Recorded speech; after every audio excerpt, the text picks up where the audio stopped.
Good morning. Good morning, Sister Peg. Jean Irene McAllister. Good morning, Peg O'Flynn. And your name is the same as your baptismal name, your Correct. religious name, Jean Irene. How did you get away with that? Well, I had Jean longer than my baptismal name, Uh-huh. so I stuck with it. Oh, you never went back. No, Okay, so your baptismal name is Audrey Anita. Audrey Anita. Yes, Okay. So you let go of that and you never went back to it. right. Okay, very good. How did you get that name, Audrey Anita? I don't know. Grandparent? There wasn't anyone's name in our family, but the name Audrey was popular at my time. Audrey Hepburn and Audrey this and Audrey That's that. it, Audrey Hepburn. Very good. So that was in 29. So you have graced us. You have graced us for 90 years. Wonderful. Almost 91. 91. For what months? Oh, that's right, January. Yep. Very good. All right, now your life began in Detroit. Whereabouts in Detroit? I was born in Redford, Michigan. Okay, I know right where it is. Very good. And then the Depression came along, and my dad was laid off. We lost our home and everything, so we moved many different places, mostly on the farm with relatives, because both my mom and dad were from farm families. Okay. And that farm families had room for more and more people. Oh, didn't yes, they? definitely. So where was the farm? It was in Colon, Michigan, near the Indiana borderline. Oh, okay. Okay. Sturgis, Sturgis, okay. was the closest Okay. city. Yeah. So you went to school down there? Well, no, just to the one-room schoolhouse with family, friends, and stuff. But I didn't graduate from there. How long were you in a one-room schoolhouse? Not very long. That's an experience. How many grades in that one room? 8. And an outdoor outhouse and a wooden stove that the first ones there had the light in the morning. Oh my. My aunt, whose farm we were staying on, was on the school board. So all the relatives, you probably were all in the same, well, you were in the same school for those few years. It wasn't that long. Okay, what happened after you left the farm? Well, we lived in different places until we could get our own. Like some place, people had 2 homes. Okay. And so during the Depression, everyone used to help each other out. Mm-hmm. And A nice sense of community very when times are dire, right? right. And so I think it was around 1938, we finally got our own home in Precious Blood Parish, and that's where I met the Dominicans. Okay, so did they have a school there, grade school? Yes, Okay. So very large. You were in grade school. Oh yeah, I'm sure it was very large. But before we moved there, I went a couple years to St. Gregory's. That's where my mom and dad were. No, they weren't married there. Okay, I but thought- St. Gregory's, were there nuns there at the time? IHM nuns. IHMs, Yeah. okay, so you had the IHMs. Many of the Adrian Dominicans started or had part of their education with the IHMs from Monroe. And my aunt was an IHM. Okay, So- okay. So then how did you meet the Dominicans? When we moved to Precious Blood, And then you went to school with them? yes, I graduated from Precious Blood Okay. Grade school? grade school. And what happened with high school? Well, I was going to go to Cooley High School, Famous Cooley, okay. famous Cooley even back then. That's right. And my aunt had a fit, and Immaculata was opening at that time. So somehow there was a long waiting list, but somehow she got me in. What do they say? Depends on who you know, right? Right, right. So you got in. And I went there for 2 years. Okay. And one of my friends from Precious Blood won a scholarship to the academy. And I came here to visit her. And then, so I wanted to come. Oh, how strange that happened. Wonderful. And my parents didn't have money to send me. So I worked at Mount Carmel Hospital in Detroit Right. for 2 years. But I still didn't have enough money to go to the academy. So Sister Francina got me a work scholarship. Francina, Sister Francina is your dear friend. Yes. Right. Oh my. She had taught me in 5th grade at Precious, Precious Blood. Okay. And so I came to the academy, and then I entered at the end of my junior year. And how was that for your parents, your family? Did you have brothers and sisters? I only have one sister. Okay. She's 6 years younger than I Right. am. Okay. And, So how did she feel about you taking off first to a boarding school and then to the convent? well, she didn't care. She got her own bedroom then because we slept together. Yeah, isn't that something? Our sisters didn't because they got their own room. Yeah. So And much for tenderness and sadness, huh? Yeah, she was only about 10 when I went to Adrian, so. Oh, okay. And your folks were happy probably because it was in the family. Yeah, my dad wanted me to wait to finish high school, Okay. but he didn't Yeah. stop me. He said it was okay if that's what I You said, God called me and I have to go now. have to answer. Okay. Knock, knock. Right. And so, a lot of people from your crowd are here right now, right? I think they're Marie Therese? Patrice, Ann Fallon, Okay. Ann Patrice, Great women like yourself, seriously. Yes. Winnie Lynch, Oh. Katie Semke. Oh my. I think there's 7 of us left. That's oh my word. So you all live long. But there are many of us out in the Out circle. there. Yeah, out in Yeah. the circle. So then you decided to enter. You entered the Adrians, but you had the IHMs. Didn't you have another group of sisters too? No, just No, the just Adrians. the Adrian and the IHM. And you wanted the Adrians, even though you had a cousin or an aunt in the IHMs. How did she feel? She said, I always knew you would be a Dominican. Okay. Okay. So, So you had her blessing. yes. Okay. So what was life and formation like back in those days when you entered? Well, after 1946. after going to the academy, the postulate was nothing. Now, what do you mean by that, sister? Well, we had to have lights out and all that stuff, just like we had in the, So it was rules and regulations. right. Oh, and you didn't want to go against them because what might happen? No, get sent home. Yes. Get sent home. And Frances Elizabeth's sister, Colette, slept in my dormitory with me when I went to the academy. And she was really lots and lots of fun. She was always in trouble. That's interesting. Frances Elizabeth's sister. Okay, Yeah. but she never entered the convent. No. Okay, but you had fun with her. Yeah, Mary Helen McDonald. Okay, that's nice. Yeah. That's nice. So then you were in high school in the formation program. And how was formation back in those days? Very strict. Yeah, probably more so. Certainly more so than now. Oh, definitely. They kept you in tow, didn't they? Right. But it didn't deter you. You kept on. Right. So where were you first missioned? Well, I went to Garden in the Thumb. Oh, my word. Okay. I was there 2 weeks. Oh, I watched my class come in, and I went out.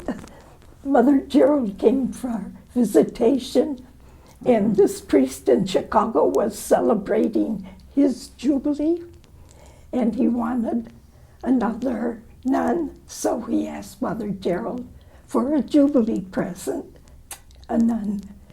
So the 3 years I was there, he called me Sister Jubilee. Oh, cute. Now, was that Mount Carmel? Yes, Mount Okay. Carmel. Okay. Yes. And then you went to, Maywood? most of your time was in Ohio and Michigan, but a greater time was in Florida. Florida. Right. As you look back at where you were mission stationed, do you recall a particular place that has the fondness of your heart that was so special? Well, Medina, Ohio Okay. was one of my favorites because Sister George Mary had just opened the school there, and we had all farm children. You felt right at home. Yes, and of course we were snowed in sometimes when the bus couldn't get out. And one time when we were snowed in for a week, we packed our cooler with food and drinks and got the snow shovels and loaded up the station wagon, which was named Edwardine because Bishop Edward Hoban had given us the station wagon. And we went out to Hinkley Lake and we had a snow picnic. Oh, my word. So Isn't that something? How many of you? There were 6 of us, I think. How Four- creative. How creative. 4 Jeans and Uh-huh. George Mary and Anthony Mary Morelli. Oh, Anthony, yes. Yeah, Uh-huh. and when we got back, the pastor thought we were crazy, but we had fun Uh-huh. because, and everything in the convent had a name. The sewing machine was Josephine. The fireplace was Bernadine. Our station wagon was Edwardine. And the washer and dryer were Jelly and Bean. We had more fun there. Whose idea was that? I think it was George Mary. Okay. Yeah, she was a great superior. Uh-huh. Enjoying life We and said- making light of a lot of things. We did. It sounded like you had a nice group that got together. What do you think did that? What do you think helped you to have that wonderful community? Ooh, let's see. We were just, I don't know how to describe it, but I guess we were like Velcro. Interesting. Stuck together. Good support for each other. I remember one time Anthony took hula hoop away from one of her students who had it in school. And did we ever have fun that night at home before she gave it back? So you enjoyed life.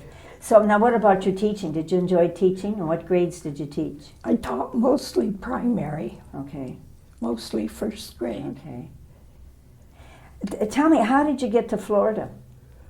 Well, my dad was not doing well, so I was sent down there. Oh, that's nice. Okay, Yeah. to be near him. Yes. You didn't live at home, but you taught nearby. Yeah, I was in St. Pete, Okay. and they lived in Palmetto. Okay. There's a Sunshine Skyway Bridge Oh, I know that bridge. that goes across from St. Pete to Palmetto. Right. And my mom and dad are buried in the cemetery at the end of the bridge, Okay. the Sunshine Skyway Bridge. Yes, yes. They lived right on that road. It was farmland when they were down there. So how was your time in Florida, and what was significant about your ministry down there? Well, when I was in Florida, most of the time I was a pastoral associate. Now, what does that mean? Well, the pastor asked me to start a group of people to go to the hospital to visit people in the nursing homes and the homebound. And the bishop we were in the Orlando diocese, and the bishop of Orlando, you had to go and get a certificate to be a Eucharistic minister. Oh, I didn't know that. Okay. But he thought that most any good Catholic could give out communion at Mass, but it was a different story for visiting the hospital or the homebound or nursing homes, because it was a different situation. You weren't just giving them the Eucharist, you talked with them and prayed with them. Oh, okay. And so to do that, you had to have a special certificate from Bishop Grady. So you got the certificate. Yes, and then 2 ordained deacons. They were married, they weren't going on to be priests. And a lady who had gone all the way through the seminary training until ordination time, which he couldn't do. So we were a group, and we went around to the parishes in the diocese, and we did the day workshop with the people and got them all certified. Wonderful, wonderful. Yeah. Now you also used your pastoral gifts in your presence with people at a very special place in Florida, which was? Wrinkle Creek. All right, now tell us about Wrinkle Creek, because that's not the real name. You put fun in everything. Well, Wrinkle Creek was really Rocky Creek Village in Tampa, and it was a place for government people. They were almost all Section 8 people, and there were, there was a large group of nuns there when I went there, and from different congregations. Different congregations. Yeah. And the manager didn't want us to all live together. He wanted us spread out. Why do you suppose that? There were, not what you're thinking. What do you think I'm thinking? I don't know. There were about 700 people living there. And it used to be an entire trailer park. And the new manager, the front part, he brought in those module homes. And the back part, there were all trailers. A few of the nuns lived back there, but it was mostly the Canadian snowbirds who came there. And he wanted us spread out so that we would be among the people. Right, smart man. But we did. Every week we got together in prayer groups and things together. And we had Mass every morning. And was everyone from the village able to participate in the Mass and the fun that was going on? Yes, it was, they had a chapel with a little room off where the Blessed Sacrament was kept. But the main room was for all denominations. They had different services there. That's great. And then there was another little room for books, for the library. And we brought communion to the people, and in the dining room I carried trays and cut meat for people. And constantly being of service. Yes. Now you've been involved in pastoral ministry, certainly. How long were you at Wrinkle Creek? 15 years. 15 years. So you were continuing being the pastoral assistant besides the other parishes that you were in. Can you recall a particular encounter you had with someone or a couple ones that really touched you deeply? Or well, there was one man I visited at the hospital who was dying. I visited him every day, and one day I was sitting with him, and he opened his eyes and he looked up, And he said, God, this is Paul. Do you love me? And the tears just started running down my face. It was so touching. You were very much with him, it sounds like, at that moment. It just, I mean, things like that happened with the people. Did God listen to him at that time? He died that night. He died that night. Yeah. How special that was for you. Yes. And then there was another man. Every time I'd come in, he'd throw the urinal under the bed and ask me to get it and all kinds of stuff. And he didn't want to pray or do anything. And then one day I went. He wanted to pray and receive communion. And he died that night. It's just, there were so many things that It's beautiful. just touched me. I don't know if I want to be talking to you. Oh, make you cry too. That, and it's certainly a gift that you have to be able to engage with others in such a loving, kind way. And after when my mom was in her 80s, she got mugged and was left unconscious in a pool of blood in Bradenton. And after that, my sister and I talked, and we decided to bring her to Wrinkle Creek. And after, well, she never fully recovered, but after she recovered from all her wounds, her head was cut, her whole body was bruised. And when she recovered, she started giving out communion at Mass and volunteering in the office. And I lived on this side of the main street, and she lived on this side across from me. So I took one side of the street, and my mom took the other side to bring communion to the shut-ins. How wonderful. And when someone new moved in to Wrinkle Creek, we always went to visit them and welcome them and take them a welcome basket.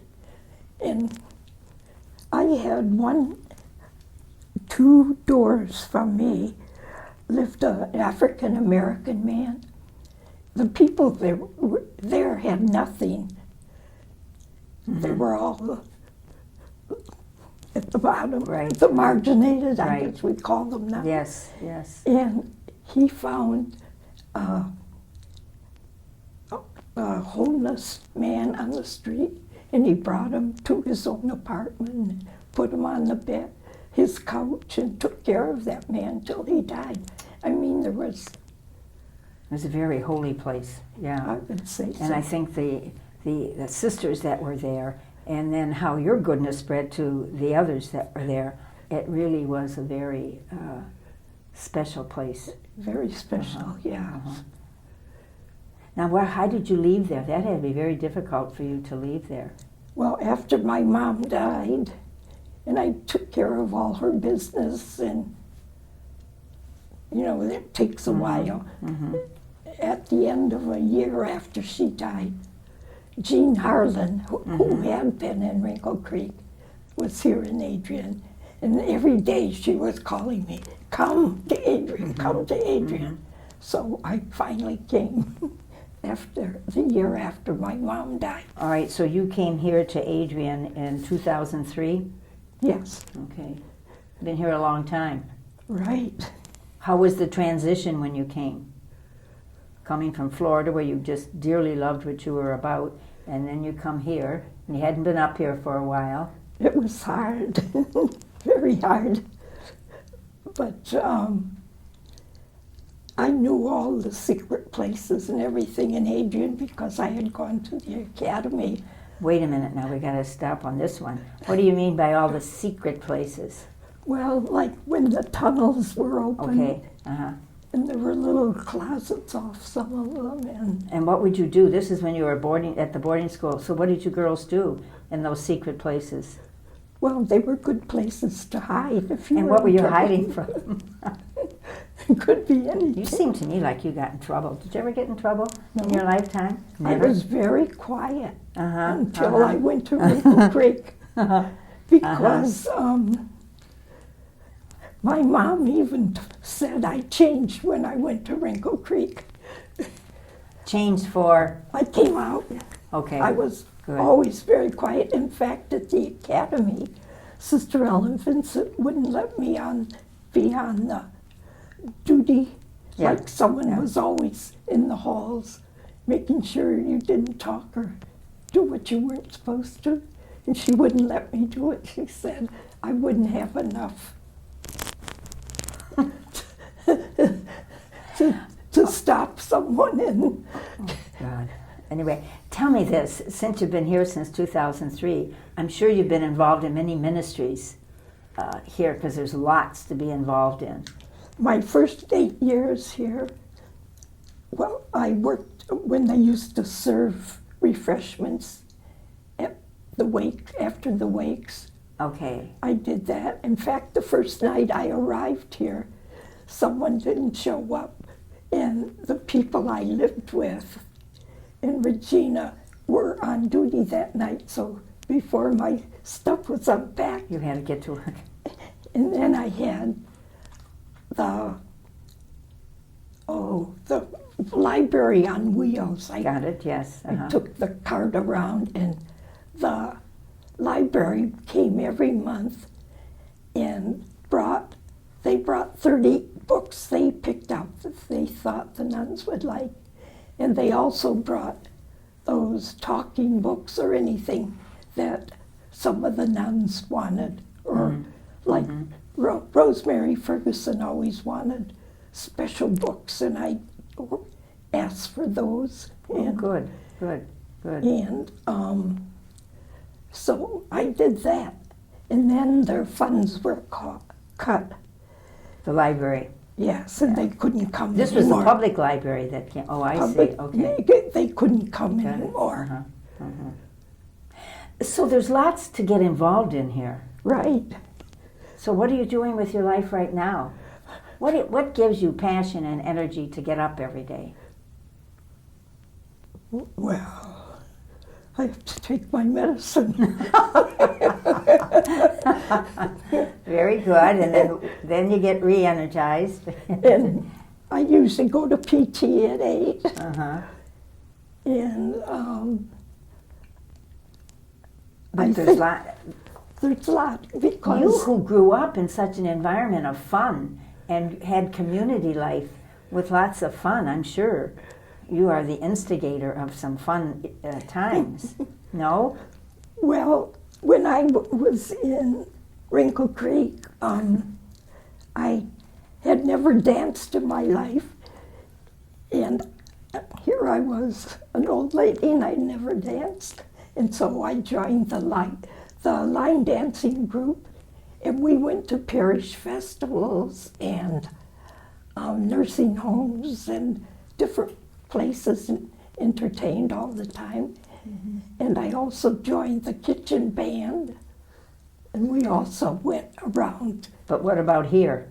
And when I got here, I tried to start a line dancing group, but I was the only one who showed up. So it wasn't a very good line, huh? So later on, they were having a St. Patrick's Day show Right. in the Rose Room. Yes. And so we got Tammy to teach us some dances. Oh, good. And we were the best in the show that time because she announced that the Rockettes couldn't come. They had to cancel out. Okay. So instead, she had the Walkerettes. And so we danced to Singing in the Rain, That's creative. Very good. which was one of my favorite movies, is Singing Good. in the Rain. Good. Yeah, Now, you've been with us here on this earth a long time. right. We are blessed by that. And many experiences. But what's a lesson that you've learned in your lifetime about yourself that we'd be surprised about? A lesson I learned, you'd be Yeah, surprised. that would, something about you that, Well, you know how they have the Olympics every year, Yes, or every so yes. many years, and the Special Olympics. Well, in Tampa, they had the Tampa Bay Senior group. And so I went to that, and I won 3 gold medals for, for the fastest in the mile walk around the track, for our line dancing group, and for the talent show. I made up this dance and skit to the Milk Bucket Boogie. And so I won 3 gold medals for that. do you still have them? Yes, I still have them. Right. Are there any lessons in your life, I'm sure there's lots, that you would like to share with us to encourage those who are watching? Words of wisdom to those that are watching. Well, accentuate the positive. Good. That was always my theme song for That's many. your motto. Uh-huh. Right. Accentuate the positive. Because your attitude goes a long way in what happens. And that's how you've lived your life. Yes, that's my song from the 40s. Accentuate the positive, eliminate the negative. Mm-hmm. And that's worked for you. Yes. Because there is negative, and we're not going to get into the negative No. right now. Erase those. But you are a human being, so you have, experienced that. Is there a special scripture saying that is very tender to you? The Lord is my shepherd, there is nothing I shall want. And also in our office book, Yes. on Friday we have Psalm 51. My favorite line in there, I have it lettered up on the side of my armoire Okay. ever since I came here. Let these aching bones dance for joy. Very good. Very good. So But you have aching bones. I sure do. How do you want to be remembered? This will be it. How do you, Jean Irene McAllister, how would you like to be remembered? Well, when I was in Florida before I ever came here, I wrote it out what I wanted. I would like to be remembered as a joy-filled Dominican, committed to my Adrian congregation, a person who meets and praises God in the beauty and wonder of creation. I would like my smile to circle the globe and the echo of my dancing feet to resound around the world. Thank you, Sister You're Jean wel- Irene. You're welcome, Penny Flynn. You have blessed us by your presence and continue by your joyful presence and your little walker. You even have all your animals on there. That makes lots of people laugh. Yes, yeah, see, you do. But we shall remember you. You will be remembered. And Just thank- yesterday, one of the co-workers stopped me. She had never seen my walker. She said, "Oh, I love it, I love it." Good, so you make everyone smile. So thank you again for sharing with us. And I hope I didn't disappoint you by not asking a question that you wanted me to ask. No. No, well, again, thank you. You are a gift. You have been a gift to many. And all I can say is thank you for being who you are and for your attitude, your positive attitude, and your joyful spirit. Amen. God bless you. God bless you too. And thank you.